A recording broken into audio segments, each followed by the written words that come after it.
What is up, my tribal people? Welcome back to another episode clip of Pree Da Podcast. And just a reminder that these are only short clips, and if you want to listen to the full episode, make sure you click the first link in the description below. Or alternatively, you could type in Pree Da Podcast on all your audio listening platforms. And if you want to keep up with what goes on behind the scenes, make sure you follow our Instagram and all our socials at Pree Da Podcast. Without further ado, I'll catch you guys on the other side. On the Hustle Show, we got Micheal B. Jordan, the director and the star of Creed 3. And, you know, we know each other. We go way back all the way to Chad Science in Newark, okay? Oh, the Corny kid, right? No, I did not say that. Misquoted for sure. No, you did not hear me say. I said we used to make fun of the name. But yeah, he is obviously killing things out here. Well, you're not corny anymore. He's salty. Yo. The Corny kid, yeah?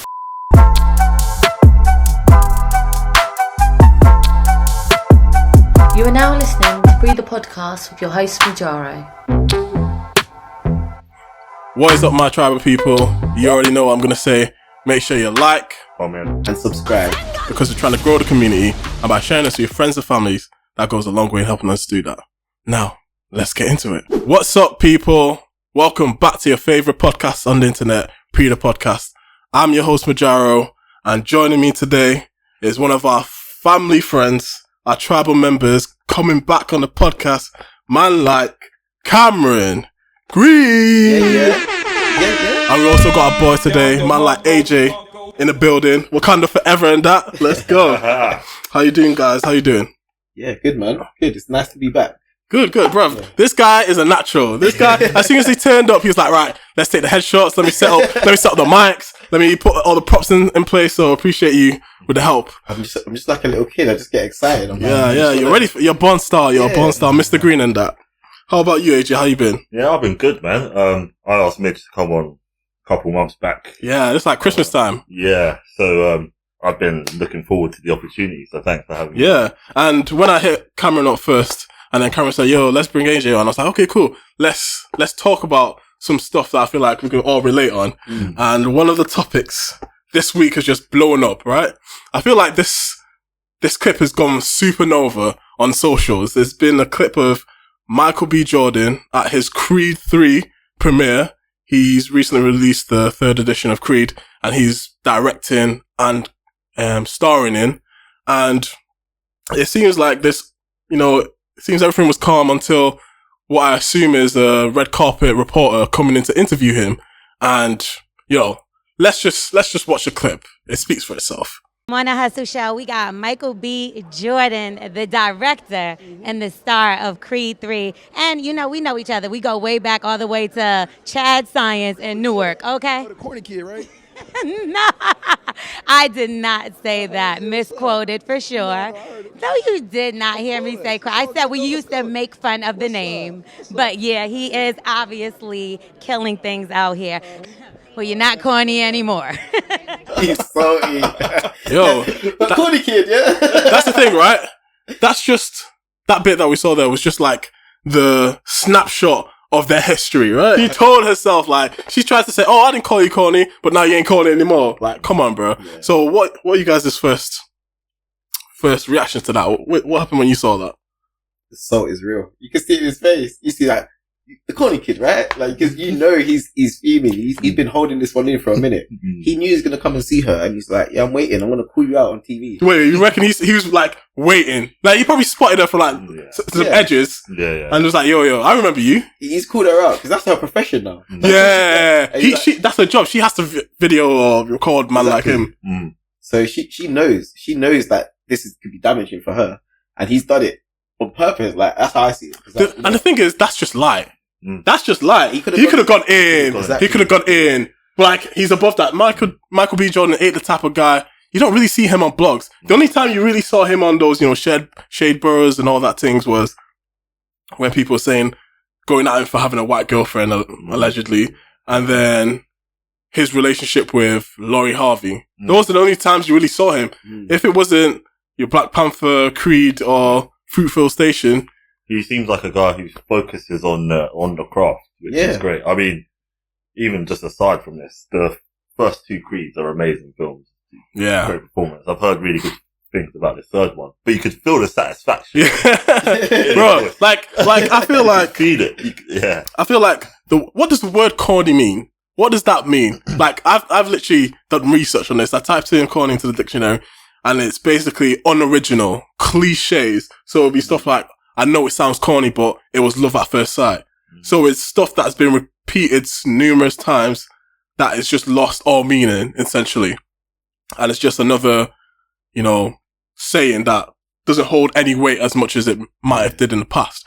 But in the context of nowadays, people refer to corny as lame, stiff, moist, Moist is the dead. Yo, that guy's dead. That guy's corny. That guy's moist. Wet. Yeah. I feel like that one is the one that pierces at your soul, bro. Moist is the one. Moist gets to you. Yeah. That's the one you just don't want. So back in the day, corny was that version of that word. So I can just talk from my experience now. I don't know about you guys, but I feel like the people who say those words just don't know you.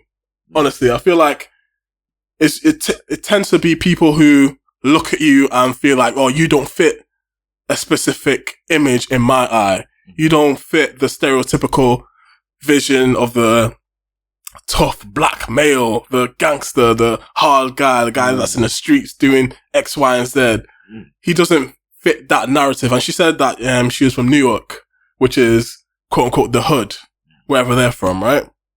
So she said in the podcast where, her host called him corny, and she didn't say word for word he's corny, but she basically confirmed her thoughts. She said, he came into schools with headshots, and she was like, oh, what are you gonna do with your little headshots? And I'm like, yo, become one of the most successful actors of his generation. That's what he's gonna do. So it started early. Yeah.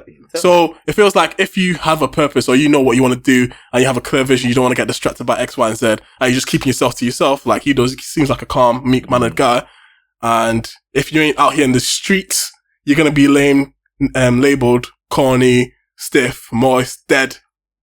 And the women ain't checking for you. I feel like that's where that name or those words, those terms really come across and hurt you the most, because you don't really hear another guy call another guy corny unless there's beef, unless there's proper beef, unless there's, I don't like you, you don't like me, like we're going to go at it. Corny's a very American word though, isn't it? Like, you don't hear corny over here, but someone calls you moist. Yo, it's beef. Especially a guy. Especially a guy. But I feel like it cuts deeper when it's from a girl, because that's saying I'm not on you. Like, you're not attracted. You're not an option. I'm not even looking at you that way. Yeah. You're not even a brother. You're just not even an option. You're just not there. You're like I've been called stiff. I've been called boring, or the nice guy. Those are the terms that have been used, and I felt like in those situations, it's because I didn't meet that idea of what a black man who's 6'4", deep voice from Nigeria or whatever, acts like or seems like. Because I remember there was this one girl. There's been there's been a couple, so you can cast me as a corny guy if you want to, but I'm not here trying to change anyone's opinion, so it is what it is. If you think that I feel like it's super subjective, but some of the experiences I had one of them was when I was speaking to a girl and she was like, oh, you're just too nice. You haven't got any, you're not rough, or, you haven't got any edge or whatever. And that was because I was just speaking to her with respect. I wasn't trying to... looking for though? What is it you're looking for? I was, okay. No, it's saying you're too nice. So when I asked her, why are you saying all these words? I'm trying to get to know you. I'm trying to be respectful. But you're hitting me with, oh, you're not hood enough. You're not bad enough. My ex-boyfriend used to, was like this, was like that. And I'm like, bruv, like, I'm trying to speak to you on like a level, like on a serious thing. I'm not that type of guy, to just chat to a girl for no reason or just trying to get one thing. If it ends up happening that she just wants one thing, I'm going in there with the intention of, let's see where it goes. Not, let's just try and, beat and then cut. That's how I've been raised. Like, I've tried to get in that mindset of doing that, but it just doesn't work for me. Like, one girl did that to me, and I felt like, wow, I just got used, fam. I just got used I was just a tool for her. She wetted up my bed, and I was like, bruh, they say this can't happen again. And do you know what happened afterwards? I tried chatting to her like on a normal night out, like we haven't spoken to her in like maybe a week or something. She acted like she didn't know me. Yeah. Some people. She acted like she didn't know. And it's not like I was disrespectful or, you know, calling her X, Y, and Z. I just wanted to get to know her on that level. And she acted like I didn't know, like she didn't know me. I was like, bruv, so is this how it is?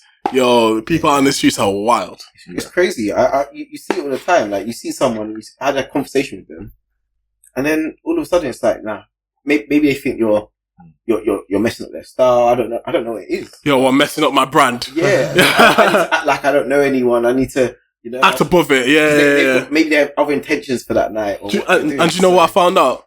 Like, before she was doing her thing with me, I think it was like Christmas break or almost Christmas break. One of the boys she was messing with, which was my boy, played basketball. She was doing a thing with her. Oh, she was doing a thing with him. And when he bounced for Christmas, I was still around. So she did a thing with me because her main link wasn't in town, innit? So she thought, yeah, let me just do my thing real quick. And then when my main thing's here, I'm gonna do that thing. And I was like, right. So that's how it is. I took on the chin and moved on, but I looked back and I was like, right, is that how it is in this modern day of dating? So when Michael B. Jordan got called Corny back in the day, I related to that because it's always coming of an era of, like, I wouldn't even chat to you in the streets, bro. Yeah. I wouldn't even chat to you in the streets. And I'm like, bro, I'm not even that dead. Yeah. The thing is, I feel like there's a maturity aspect to that because her, at her age now, she's not calling Michael B. Jordan corny.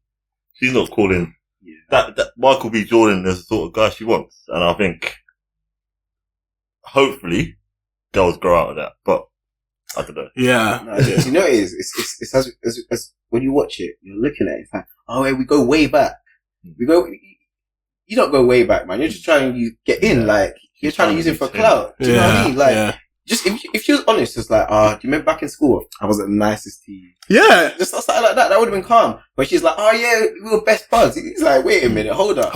Let's bring this back a little bit. You used to call me Corny. Oh, wait, you mean the Corny kid? It's like, and then she put it on herself. Yeah. And like, the way some people in the industry are reacting to it is like, Michael B. Jordan violated her. That's not a violation. That he just checked her. He asked a question. Yeah. What, you mean the Corny kid? Yeah. That's what he said. That's what he said. That's literally what he said, yeah. But some men are just acting like he violated her. How you treating her like this? How you doing this to a woman? So let's watch a video clip from Joe Budden. He's a media personality. He's former failed rapper, in my opinion. He had a beef with Drake, and I listened to his music, and I was like, bro, this guy, get him off my screen. Yeah. But he rebranded, and now he's the podcast host and media personality. Yeah, that's cool.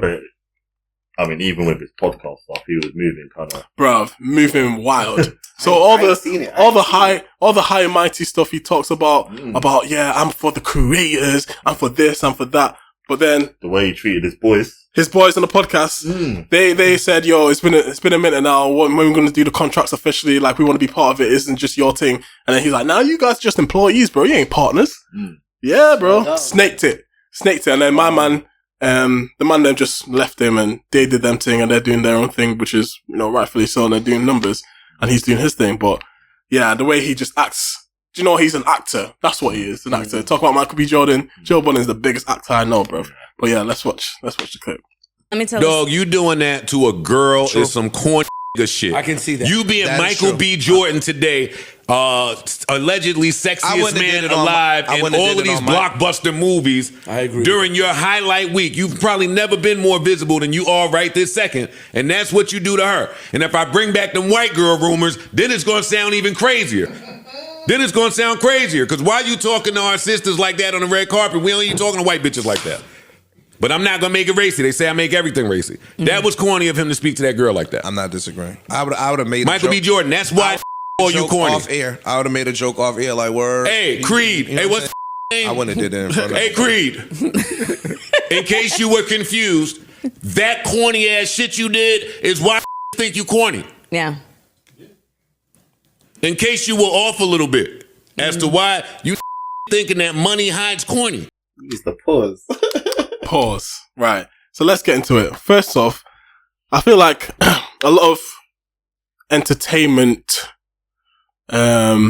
hosts or, media hosts, like on, I think, Breakfast Club, Charlemagne the God, people like Joe Budden, they they have made it seem like this is their honest opinion. They have no, stakes in this game. They have no parties involved. But in actuality, this girl or this woman is their friend. They've done podcasts together. They hang out together. They roll in the same crew. These people are boys. So for him to act like, oh, this is coming from a biased opinion, or not even disclaim that, oh, that's my girl, I don't like how he disrespected her, blah, blah, blah, blah, blah, it makes me feel some type of way. He didn't say that. He just said, my man is corny for X, Y, and Z. He's this, he's that. How you doing? And the whole thing of how you doing that to a sister, to a woman, to a girl. I'm like, bruv, can women not take accountability nowadays? My man's fully caping for her. If she bullied him in school or was winding him up, you could see the hurt on his face. If that's what he was getting, and then she's trying to chum me up with him, no, I'm not taking that. Like I said, you can't be like, oh yeah, we're friends, and they'd be like, oh, we go way back when you're interviewing me, trying to have that as your in, and then try and say, oh yeah, we're all good. I want to interview you. No, take accountability for what you've done. You used to bully me. I used to take this from you, and just like I said, if she was just honest, it's like, I'm sorry or whatever it is, he would be like, yeah, let's have the interview. Let's start off on a good foot, innit? And I feel, do you want to say something? Yeah, I mean, as you mentioned earlier, Joe Budden's been in this game for a bit of time now. He knows what gets clicks. He knows facts. He knows what's controversial. As soon as you say, oh yeah, how dare you do that to a black woman, you've got that whole demographic. Yeah, you got that demographic. And they're like, actually, yeah, that's so true. Yeah, I don't see him doing this. Some of them. I don't see him doing this to white reporters, blah, blah, blah. But I feel like in America especially, they contextualize everything around race. It's actually so jarring. If something's happened to this individual who just so happens to be black, and this individual who just so happens to be white, there's no extra history between them. There's no, he used to do that, he used to do that. Or even history of, yo, this actually happened, this is why this is the thing, this is why my man's moved like this. It's automatically, oh, why is he doing this to her on a black platform? Why is he moving to women like that? Oh, how is he disrespecting black women in front of X, Y, and Z? This isn't good for the culture, X, Y, and Z. I'm like, at the end of the day, these people are human. She did what she did when she was younger. He felt some type of way. And now she's moving to him like, oh yeah, we used to be fathers. Like, go way back in Newark, bro. Nah. None of that. Keep that same energy. That's it. Like, I think it's pretty disgusting to try and use the historical mistreatment of black women to push your own agenda. It's a bit of a joke, to be honest. But like, I feel like that happens a lot. That's just like, that's an angle people can take. And you're not really going to get much pushback. And if you do, you're going to get stuff like, oh, he likes white women. Yeah. Right? He only goes out with white women. That's why he's moving to her like this way. Yo, his girlfriend's white. That's why he's disrespecting black women. I'm like, bro, this guy has had, Lori Harvey as a girlfriend. He wanted to marry her. And people are still saying, oh, he's exclusive to white women. Listen, he's X, Y, and Z. That's why he's corny. Haters are always going to get hated, innit? Yeah. They're always going to be hating other people, should I say. Like Michael Jordan, he's just doing his thing. Very sexiest man alive. Blah, blah, Allegedly. Blah, blah. Yeah. And it's just like, no matter what he does, he's going to get hate from someone, But when you've had that hate from someone else, your previous life, and you're doing your own thing, they can't come back into your life and just act like your friend. Now, the fact that Joe Budden's on her side, that's crazy. Like, imagine if the roles were reversed and that was a female calling out. Oh, you'd be like, yes, queen. You tell him. No, and it's like, I'm not here for, I think both of us, both genders, all forms of genders, all forms of people just need to get on. Just need to have equal rights, and we need to treat each other with respect. But if they were both guys, no one would say anything. If they were both girls, no one would say anything. But because it's a guy and a girl, I feel like there's some animosity there. So. Yeah. And you can tell from like the reaction how big it's blown the clip, right? So there's a section of people who are like, yo, I identify with Michael B. Jordan because I was called corny or I was called moist, this, that, and the third. And now look at him. It's possible. Now he's got back one on his haters. I don't think it's that deep either. But it is. It is that deep. That's why it's gone viral. That's why. Yeah. I think what Michael B. Jordan did wasn't that deep. Nah, he literally all he did was acknowledge what she said. She shouldn't have called him corny if we're keeping it And it's not even necessarily the corny, it's the fact that she bullied him for having headshots and had a goal for himself. Yeah. Ambitious. Yeah, that's being called corny nowadays, or back then. Now though. Exactly. I wake up every morning, pray to God that I'm fixing up. Hope I'm never slipping up. Hear the money calling, need my peace to start getting up. Feeling like I'm blessed, but it came with a bit of luck. Feeling like you stressed, then the tension starts to fill you up. Need an intermission, yeah, they ain't the same lane as us. Come from different sticks, yeah, they're not the same range as us. They cop the pleas and top of teas, they're not hitting range with us. Keep